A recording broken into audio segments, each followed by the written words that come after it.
መምህር ዘላለምን እኔ ምስክር መሆን እችላለሁ። የአደባባይ መምህር ብቻ አይደለም፣ የነፍስ ወከፍ መምህር እንደነበር አስታውሳለሁ። ሰዎች በግል መጥተው ሲያናግሩት አይተዋቸው ወይ ስልክ አይዘጋባቸው እንዳንዳቶቻችን ወይ ሳይለንት ሙድ ፍላይት ሙድ ላይ ያረጋ በርካታ ቁጥር ያላቸውን ወጣቶችና ምእመናን ትችላለህ ልላክልህ ይለኛል። ላክዘር ይለዋል። በነፍስ ወከፍ እንኳን አይመራቸው። የያዘውን ሰው መጨረሻ ሳያደርስ አይለቃቸው። አንድ ቀን እንዲሆነ የምር ምስክርነትም እንዲሆነ ልጅቷ እኛ ቤት ነው ቤተክርስቲያን ሰንበት ትምህርት ቤት ነው ያደገችው። የሆኑ እኛ ቤት ያሉ ሰዎች ይነካካትና የቀበሩት ታላቁ መምህር ዘላለም ወንድሙን በተመለከተ የህይወት ታሪኩ ሲነበብ ይሄ ሁሉ ነገር የተሰራው በ49 ዓመት ውስጥ ነው ወይ? ወንበር አምጥቼ ወደ ማዕድ ቦታ ወስጄ በልተን ሊሄዱ ሲሉ ብር ስጣቸው የተባልኩት ልሰጣቸው ስል እኔ ተሻሉ ሀገሮች እየዞርኩኝ አገልግላለሁ፣ ገንዘብም ትልቅ ገንዘብ ይከፈለኛል፣ ከዚህ ቤተክርስቲያን ላይ ገንዘብ አልቀበልም አሉ። ከዛ እቺ ነገር ብዬ ስለከነከነኝ ምን አደረኩኝ? በገንዘብ የማይገዛ ቅንነትና መንፈሳዊ አገልግሎት። በዚህ ቪዲዮ ውስጥ አንድ ወጣት መምህር ዘላለም ጋር በነበረው ቆይታ ገንዘብ አልቀበልም ስላሉት ድንቅ አቋምና ቅንነት የሰጠውን ምስክርነት እናያለን። በተጨማሪም ታዋቂው መምህር ኢዮብ ስለ መምህር ዘላለም ማንነትና አገልግሎት የሰጡት ምስክርነት ተካቷል። ቪዲዮውን እስከ መጨረሻው በመከታተል ከመምህራችን የምንማረውን ትልቅ ቁም ነገር እናገኝ። ቻናላችን አዲስ ከሆኑ ሰብስክራይብ በማድረግ ቤተሰብ ይሁኑ። ቪዲዮውን ላይክ በማድረግ ይጀምሩ። መምህር ዘላለምን እኔ ምስክር መሆን እችላለሁ።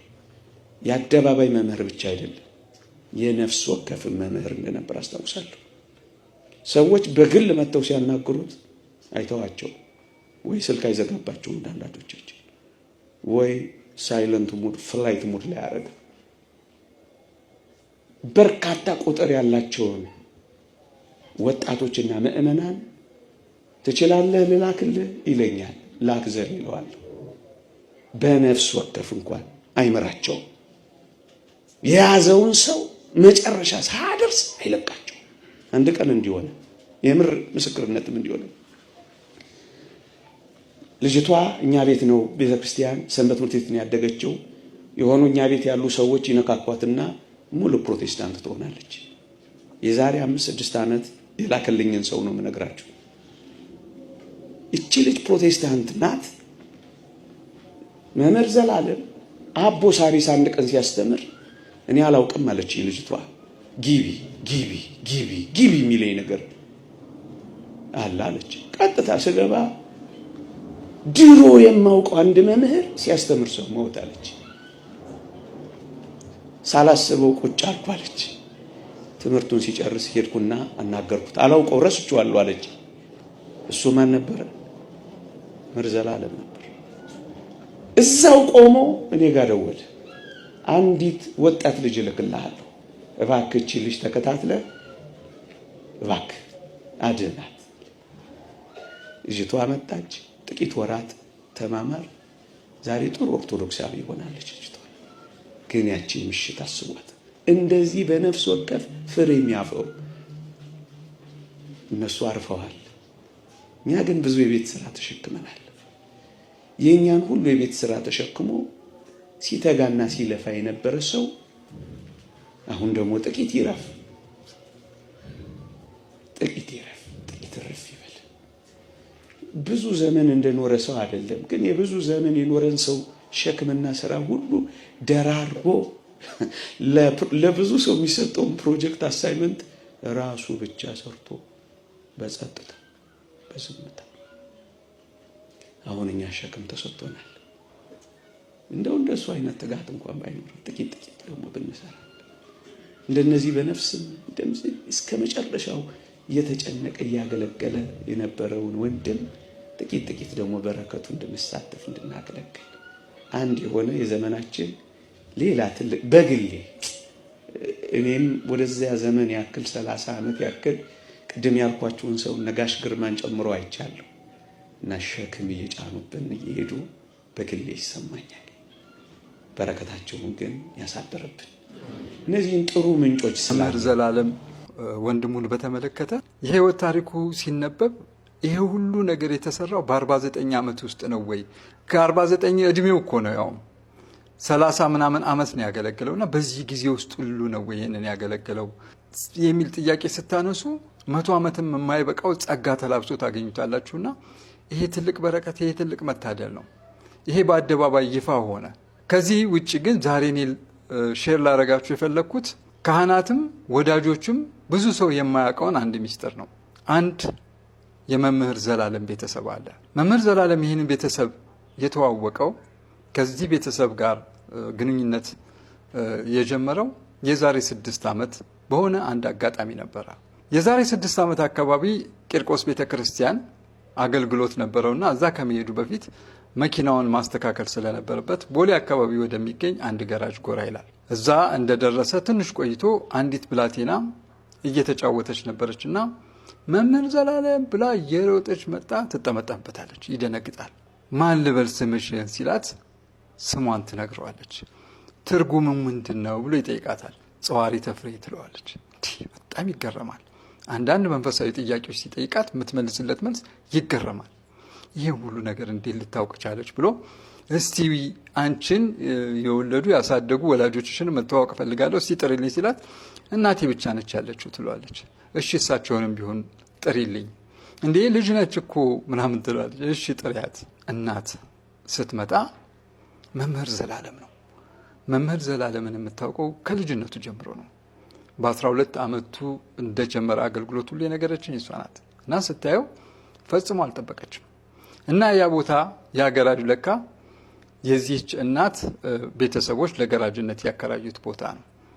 እና ያችን ብላቴና ስትጫወት ነበረ መምህር ዘላለም መኪናውን ለማስተካከል እዛ ገራጅ የመጣውና በጣም ተገርሞ እናትን ተንደርድራ መታ ልጨብጠው ስትል ያው አይጨብጣትም። እና በነገራችን ላይ በዘመኑ ሁሉ ነው እቺ ስትነግረኝ ሴት አይጨብጥም።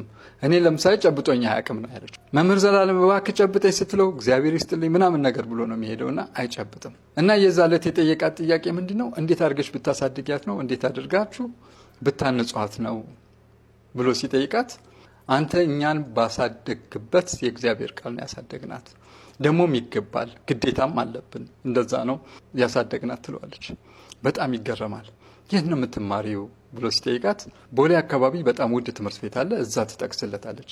አይወደድባችሁም ሲላት የጤና እክል አለባት፣ ራሷን ያማታል ከተወለደችበት ጊዜ ጀምሮና ድንገት እንኳን ብትወርቅ ቶሎ ለመድረስ ብዬ ነው ውድም ቢሆን እዛ ትምህርት ቤት ያስገባዋት ትለዋለች። እና በጣም ይገረማል። ውድ አይሆንባችሁም ክፍያው ምናምን ሲል እግዚአብሔር ይከፍላል፣ እስካሁንም እግዚአብሔር እየከፈለ ነው የቆየው ትለዋለች። ከዛ ግን ወዲያውኑ የሚጠይቃት የሚያማት ነገር ምንድነው ሲላት ትነግረዋለች። ከልጅነቷ ጀምሮ ያቺ ልጅ በወቅቱ 15 ዓመቷ አካባቢ ነበረ። በጣም አለቀሰ። ታሪኳን፣ አስተዳደጓን፣ ሁኔታዋን አባቷ አብሮ አይደለም ያለው፣ እናቷ ብቻ ነች ያሳደገቻትና በደረቷ መተኛት አትችልም ያቺ ብላቴና እና ብዙ የጤና ችግር አለባት። ይህን ታሪክ ሲሰማ በጣም አለቀሰ። ከዛ በኋላ ግን ያላት ነገር ምንድነው ለእናትየዋ? እኔ ታላቅ ወንድማችሁም ነኝ አባታችሁም ነኝ፣ ከዛሬ ጀምሮ በህይወት እስካለው ድረስ አልለያችሁም ብሎ ስልክ ቁጥር ይሰጣቸውና በማንኛውም ሰዓት ደውሉልኝ ይላቸዋል። የሚገርመው ትውውቅና አጋጣሚ ይሄ ነበረ። ከዛ በኋላ ላለፉት 6 ዓመታት የሚገርም ግንኙነት ነው የነበራቸው። በቀጣዩ ቪዲዮ ላይ እሱን ደግሞ አካፍላቸዋለሁ። መምህራችን ነፍሳቸውን ከደጋጎቹ ያሳርፍልን።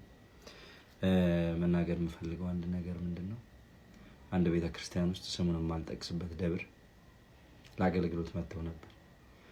ታቦት ቆሞን ያልቀመጥም ብለው ቆመው ጨርሰው ትምህርታቸውንም አስተምረው ጨርሰው ታቦቱ ገብቶ ዲያቆኑ ውጡ በሰላም ሲል እስቲ ወንበር አምጣልኝ አሉ። ከዛ ደግሞ እኔ ስለነበርኩኝ እሳቸውን ቴክ ኬር እንዳረግ የታዘዝኩትኝ። ወንበር አምጥቼ ወደ ማዕድ ቦታ ወስጄ በልተን ሊሄዱ ሲሉ ብር ስጣቸው የተባልኩት ልሰጣቸው ስል እኔ የተሻሉ ሀገሮች እየዞርኩኝ አገለግላለሁ፣ ገንዘብም ትልቅ ገንዘብ ይከፈለኛል፣ ከዚች ቤተክርስቲያን ላይ ገንዘብ አልቀበልም አለ። ከዛ እቺ ነገር ብዬ ስለከነከነኝ ምን አደረኩኝ? መምህር ፌጦ ገብርኤል የሚባል አለ ወደ ወለንጭቲ መስመሩ ገጠራማ ነውና አንድ ፕሮግራም አስቤያለሁ ይመጡልኛል ስላቸው